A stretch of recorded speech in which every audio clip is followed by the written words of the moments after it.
Obviously the travel takes a really big toll on bodies. Like, you're not sleeping in your own bed. We finish a match against Stanford at 11 p.m. and then wake up next morning. You have to be at the airport at 6 in the morning. So you're not necessarily getting like the most ideal rest. As we go out throughout our season, we will have to learn how to battle on the road with the SEC. How do we make sure that we feel really experienced on that road and can win those big matches? It's going to be super important just to make sure your body's feeling good going into games and practices. A lot of people are probably beat down by the end of the season, but that'll probably be a separator if we can make sure that our bodies are feeling up to par by the end. At the end of the season, we added an SEC championship tournament, which is incredible, but we'll be on the road for all of those. And so how do we do that very well? Then leading into the NCAA. The mental toll is probably what is the hardest part for the girls. Sometimes they talk about it in a really real way where it's like, okay, but TCU doesn't care if you're tired. Stanford doesn't care if you're tired. They're probably tired too. Everybody's doing the same things right now and traveling across the country, and there's very little break, and figuring out how to bust through it and finding ways to win games no matter what.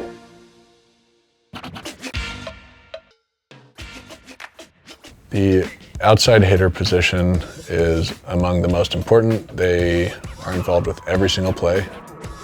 It is a very difficult position to be in. There's a lot of pressure, as they are typically the first contact and then maybe even the third contact in every single rally. All right, so starting off with our outside hitters, we have Miss Kaylin Alexander, also known as Kay. And ever since she got here in the spring, she's just been a really valuable individual to our team. And she's been locked and loaded from point one. She just brings a lot of, honestly, crafty shots and really smart plays to our program. So next for our outside hitters, we have Claire Morrissey, AKA Clarisita. I'm Janicita, she's Clarisita, you know, it's just our nicknames for each other.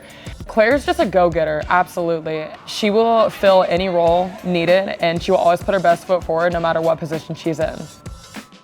Next, we have Morgan Jones, AKA Mojo, and she is one of the most disciplined teammates I've ever gotten to be on the team with. She is always so hardworking, and she's one of the best listeners and friends anyone can have. Next up, we have Paige Felder, AKA Rage Paige or Bidge, and she has just made a lot of impact here as a freshman already. She's a super hefty hitter and a really well-rounded student of the game. And next we have Miss Asia Harvey, AKA Age or Aji, and she's just a really powerful player. She's always sending big swings across the net, and if you're on the opposite side of her offense, then you better look out because she's sending bullets your way. And here's me. Let's just say, welcome off the bus and into my home.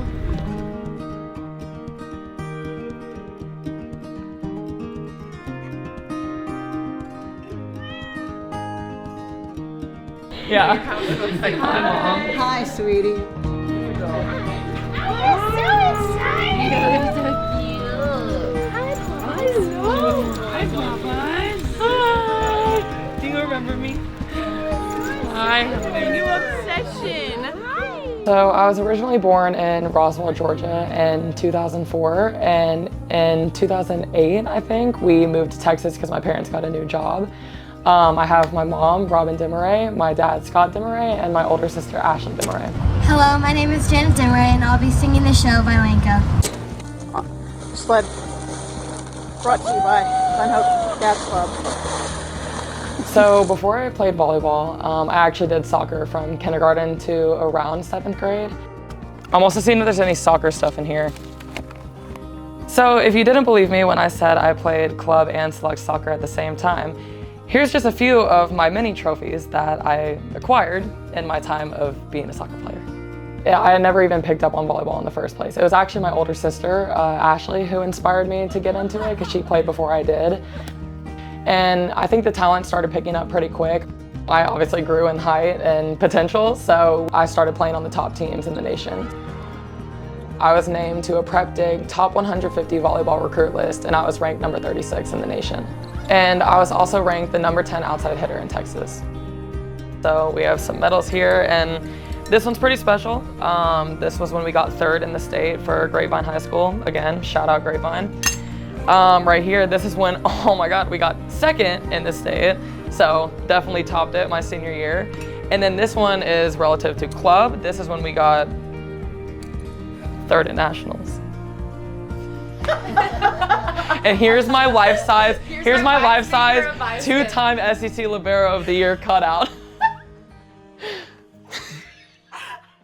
Janet deMarrais has just been a really talented player for this team, and she has the ability to take over a game. Yes, she's the only 4-year, but Maya Sands feels like she's been a part of this team and this culture just as long.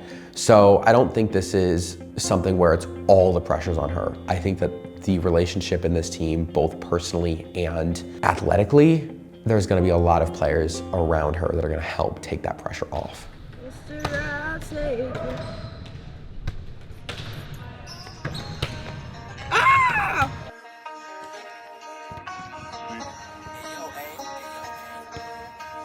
We've got the final game in the fight in the Fort Invitational. Dawn Sullivan, she's done a nice job of getting these Tigers back to where they want to be. So this is like a total homecoming for Janet deMarrais. I think Janet, like as a leader, like she's really coming into her own and figuring out what she needs to be for everybody as a senior and somebody who's been here for 4 years. Oh yeah, it's a great matchup, and I think both teams actually have the same exact game plan, and that's ball control and really tough serve and pass so that they can get each other out of their system.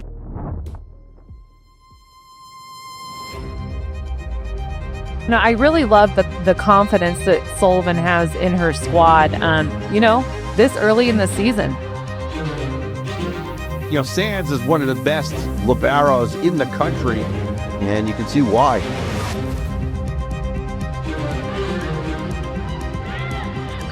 And TCU will win the first set, 32-30. Both of these teams going back and forth. But Missouri just keeps hanging around.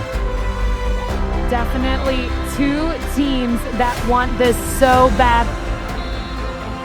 Missouri's, they're so capable. I mean, they really are. They've just been responding to TCU. They've been making it so difficult for them. And anytime Missouri has a good pass, a good ball, they're going to be able to execute.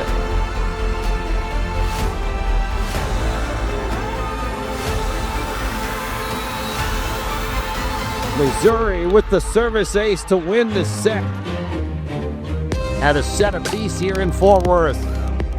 TCU will take the third set, 25-21. Missouri is capable of coming back. That's the thing here.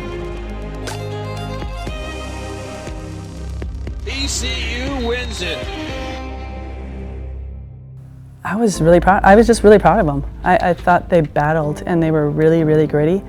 We made too many errors. I think that was one area. Like, can we clean that up just a little bit? But otherwise, even with all those errors, we hung with that team. And just think what could happen if we just clean up a little thing here, a little thing there. We'll get back right on track.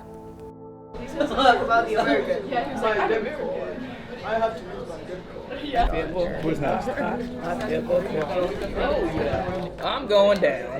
Wait, why are we going in that?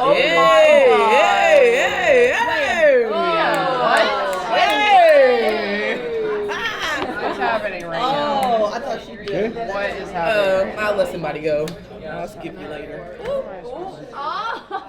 My personal goals for this season, number 1 is to have fun.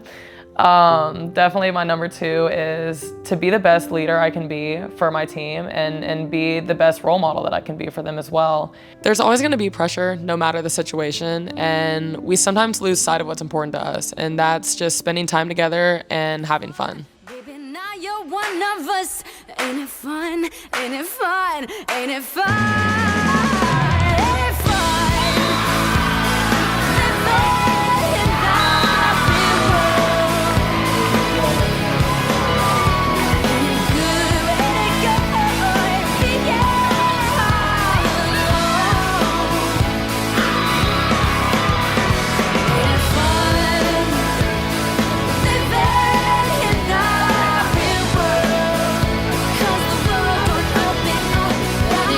Good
this. So right here is some Does